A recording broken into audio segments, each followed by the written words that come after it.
Hi guys, thanks for joining me again for another tutorial. I've had a few requests to do a tutorial specifically on black dogs. So this photo here is featuring our handsome man Logan. As you can see, it's not the most ideal lighting situation I've got myself into here. Black dogs and dogs in general, particularly black dogs, are best shot in my personal opinion, either early in the morning or late in the afternoon when the sun's less extreme. So that typical golden hour usually gets the best results. But you can't always be so picky with your time selections, and sometimes you do get yourself into situations similar to this. So my goal here is just to soften some of the really harsh shadows that we've got on Logan, particularly around these areas here. And another aspect of this photo I'm not overly fond of is the yellow orangey color cast that we're getting down in this area. So they're my two major outcomes, and then also this little lead buckle here. It's very easy patch tool removal in Photoshop, so if we get the time I'll jump to that also. So to kick off here, I'll just be starting with the basic panel over to the right side. I'm just going to give these shadows a bit of a hit. Now we'll see, unfortunately, that there's probably not going to be a whole lot of detail in Logan's darker areas there, so I won't want to go too heavy on it. That's probably going to do a quick before and after. Okay, it's not too bad. I'm just going to drop these blacks just a little to make it a bit less extreme. Just going to hit the J key to see where I'm losing detail in this image. Obviously, I've got some pretty harsh blacks around here.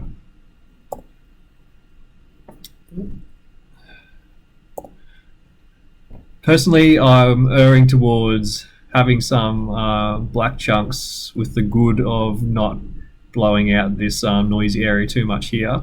I'm just going to use an adjustment brush. So K key is the shortcut, or you can click this adjustment brush icon here. I'm just going to paint over the really dark areas. The O key turns on the mask overlay option, just so you can see where you're painting. But I'm just going to paint over these really harsh, shadowy areas. Give them a bit of special attention. Increase that brush size with the bracket keys. Now, I'm not going to get too finicky here with the selection itself. You obviously get the idea of what I'm trying to achieve. OK again to deselect. I'm just going to try giving it a little bit more in the shadows. Less. Just going to give the contrast a bit of a hit. Now I'm also finding that a little bit blue, so I'm just going to warm it up. So the warmth now has only been applied to the masked area. I'm just going to do a quick before and after on that mask. So I can just click this icon here. That's how we started. That's the after. I personally think that's a bit more pleasing. So I'm just going to now click new here to create a new mask. I'm going to apply that mask to this yellow area here that I personally dislike. Same deal again, rather, just highlighting the troublesome area. Okay, have to bear with me, it's running a little slow with the video recording at the same time. Okay, that's not too bad. I'll press O to turn that mask off. And I'm going to do the opposite here and just cool it off. I don't want to lose too much. Don't want to wash it out too much, sorry, was what I was trying to say. I'm just going to attempt to give the contrast a bit of a hit because it was looking a bit washed out, still a bit yellow. Okay. Starting to look better. Okay, we're just going to losing control. Turn this adjustment brush off. I'm going to give the whole image a bit more vibrance to begin with, just to give it a little bit more pop. Okay, it's not too bad. Now clarity, I'll typically go somewhere between a 10 or a 20. I'll start with 10 in this instance. Maybe even a little less. He's getting a little bit too sharp in this this area here that's overly well lit. Do about an 8. Okay, that's probably going to do it. Now the other distracting feature here, I'll call it a feature, is this bit of eye gunk. Now I'm just going to use the spot removal tool, or Q is the shortcut key for that guy. Just going to select this eye gunk, which is fairly horrendous, Logan. Now it's going to attempt to select an area that it thinks is a good replacement. I'm going to respectfully disagree and just drag this replacement section over to an area that's comparable, in my opinion, to what should be used to replace that. Enter key to confirm. Alright. You can do the quick on and off. Okay, eye gunk in. Eye gunk gone. That's done the job as far as I'm concerned. Now while we're in around his eyes, I'm just going to create another adjustment brush layer around his eyes. I'm just going to hit that O key again just so I can see where we've painted. Shrink that brush size a bit for this eye. Let's make sure I've got everything there. O key again to turn this off once it catches up.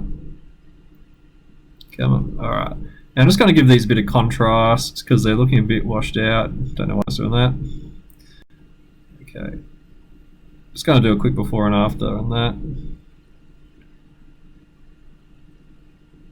Before, after. And I might just give them a little bit of clarity as well. Let's push that K key to get rid of the that little spot. K again. Just do another quick before and after. Before, as you can see, they're quite creamy in the before. In the after, we're getting quite a bit more sharpness in those eyes. I'm just going to zoom back out and see how that looks out here. And I'm personally fairly happy with that. So I'll just do a quick before and after on the whole image. So this is where we began. This is where we're at now. I'm personally much preferring the after. It's obviously all to personal taste, but personally I prefer this as it's standing. I'm just going to drop these highlights just a tad to soften this area up here, but I'm quite happy with that. So that'll be pretty much a wrap in Lightroom. We'll just jump over to Photoshop. So just Control E to export this image to Photoshop. Oh, there's one I prepared earlier. I'll just wait for the image we were working on to pop in. Okay, here we go. So as you can see, this lead here is not overly ideal. I'm just going to zoom into the area, Control plus key, and select our patch tool over here, or J key for shortcut. Just going to select this lead buckle, draw a bit of a selection around here. Then we just want to drag this area up to a area in the image we're happy to replace that selection with. Luckily with this particular shot there's nothing too challenging to work with. Going to do the same with this little buckle area. Try and get another area with some fur. so we don't make him too bald. Not a huge fan of that, so I'm going to go in with the clone stamp and tidy that up. Try the same here. Don't know what that's trying to guide me with. That's all pretty ugly, to be honest. I'm going to undo that last bit. Don't like it. I'm just going to go the clone stamp, zoom in a little bit harder. Now, clone stamp, to begin with, hold down the Alt key, select the area of the image you would like to use to replace the trouble area. Hover over and then just left click to stamp it on. Now I've currently got my opacity at 74%, so say around 75. I find that's pretty good for most tasks. Sometimes 100% can be a bit too much. Now I've made a bit of a mess in this area. I'm just going to grab a bit of hair from up here, plonk it down, a bit of sky, and just soften up this bit in there. Soften down here, there's a bit of something going on there. I'll zoom back out now and we'll just take a look. Nothing's jumping out to me as looking too unusual around there. I think that's pretty good on the whole. I'll just use the little history panel here to show us how we began. So I began obviously with the hole buckle, and after the clone stamp and patch tool, we ended up here. So personally, I'm pretty happy with that. Control S to save. Lightroom will automatically update. So as you can see now, I've got the version without the lead. It's now saved as a TIFF file by default. I'll arrow across to where we began. That's another one I done earlier. There's our raw file. It's the initial raw file, and then across to the TIFF. That's not the exact one we did, but this one is.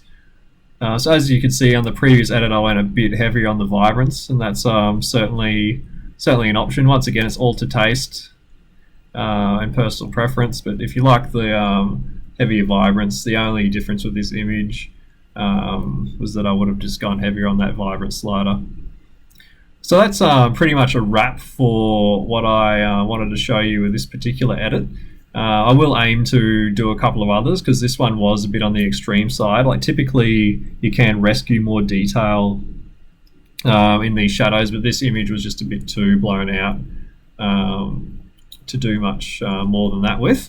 But look, I'm definitely interested to hear your feedback on the tutorials to date, and also hear how you're going applying some of these techniques to your own images. So I'd love to hear your comments either on the Facebook plugin on my blog, johnmuirphotography.net, or either on Instagram, which is at johnmuirphotography, or my Facebook page at johnmuirphotographyau. And look forward to hearing how you all go. I'll catch you all soon, and thanks again for joining.